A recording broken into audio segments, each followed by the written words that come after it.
Jamie Douglas. Make some noise, make him feel welcome. Make some noise to Jamie Douglas!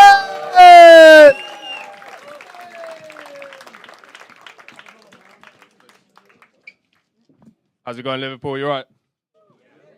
Yeah, it's always quite nice coming to Liverpool because I feel like a connection with the city. Because my dad's Glaswegian and my mum's from Newcastle, and we got the unique, cool accents. We've both been fucked from behind by the Tories and left behind, and we're both basically descended from a bunch of Paddy hooligans who came over. So yeah, that's quite nice. I'm descended from them as well, guys. Come on.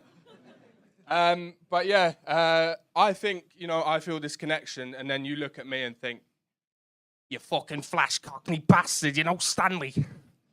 That was a Football Factory reference. I don't think I'll be doing that again. So my family is kind of, they're not working class, they're kind of the one below that, like scumbags. And I've gone to university and stuff, so they think of me as quite like middle class now. My parents, you ever heard of this concept, the bank of mum and dad? Yeah, with my parents, the branch of bank of mum and dad for them was like Northern Rock in 2008. I'd ask for 20 quid and I'd end up giving them a £50 billion bailout. So I've got a brother and sister as well. They think it's mental that sometimes I spend £50 on dinner, but yet they won't blink at spending £50 every weekend on a packet of Coke. Mainly because they can't blink. Last few years have been quite tough for them. The government told you, you work at a job for years and years, and then the government tells you can't go in. They're shoplifters. They applied to the furlough scheme as well, but they couldn't work out 80% of season 2 of Prison Break on DVD and 4 packs of Donny socks. My mum is an interesting character. She's sort of like a loud Geordie woman. I've got a few things in common with her. So body fat percentage is one, penis size, and the inability to speak quietly on the bus.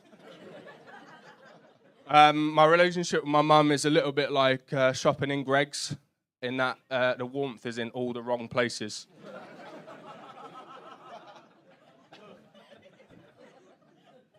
Like, I want help with my maths homework, and she just wants to call me up drunk and tell me how much she loves her grandkids. So, my dad is an interesting chap. So he's Glaswegian. He's a bit of a blagger, and he's had a few interesting jobs. But I think the most interesting was for a brief period in the 80s, he was a pimp. And I know you're thinking pimp is like kind of glamorous and, a bit slapping people and stuff, but he was more like a Glaswegian Gollum. If you think of him as kind of like a wingman who can arrange for you to get syphilis and then charge you, you're on the right idea. The 50 Cent Pimp song, there's actually a version of that with my dad on it. You know that song, P.I.M.P. And it goes, I don't know what you heard about me, but a bitch can't get $1 out of me. No Cadillac, no perms you can't see. But you might want to get yourself checked out for HIV. Having a dad who was a pimp kind of came in handy in certain situations, though, when I was a school kid. Because I don't even remember that game, like, my dad earns more than your dad. My dad has a bigger car than your dad. My dad was a pimp, so I win. But, kids are so woke these days, so I often wonder what it's like. My dad recycles more than your dad. My dad has a smaller carbon footprint than your dad. And the winner would just be, well, I have 2 mums and they kick the shit out of your dad. Has everyone been following the Ukraine crisis? Like, less than you used to, probably, yeah. It's fine, guys, short attention spans and that. I think, I was wondering why we kind of associate with Ukrainian refugees. It was a big effort and stuff on our part. And I was looking at the name. So you've got UK, good start. Rain, can relate to that. And there's even a little E in there for, the pillheads who can't give up the 90s. My uncle took in a Ukrainian lady. Of course, this was 20 years ago and it cost him 20 grand. But we all love Auntie Svetlana, so, you know. I don't know if you know that there's a kind of name change going on. Kiev has become Kiev. And I was looking into this, and it's not a unique concept in Ukrainian history. So the Ukrainian city Lviv actually used to be the Polish city Lvov. And I was thinking, all these kind of middle-class women who are bringing in refugees, if they really want to make them feel at home, they can change all of their live, laugh, love posters to Lviv, laugh, Lvov. I'm going to trademark that, I think. I've got another uncle who's kind of less progressive, I would say. So he had a Sikh temple open up around the corner from his house in like this old abandoned pub. And his reaction was, you don't see us going to fucking India and building churches, do you? And I said to him, what the fuck do you think the British Empire was?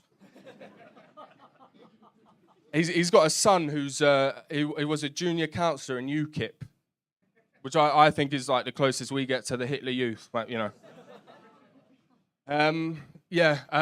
So the Ukraine thing, the name change, I was thinking that it's quite a good idea. Maybe we could, like, you know, remarket some of English cities and, you know, get people going to them as tourists and stuff. So a romantic weekend away in Liverpool, how's that sound?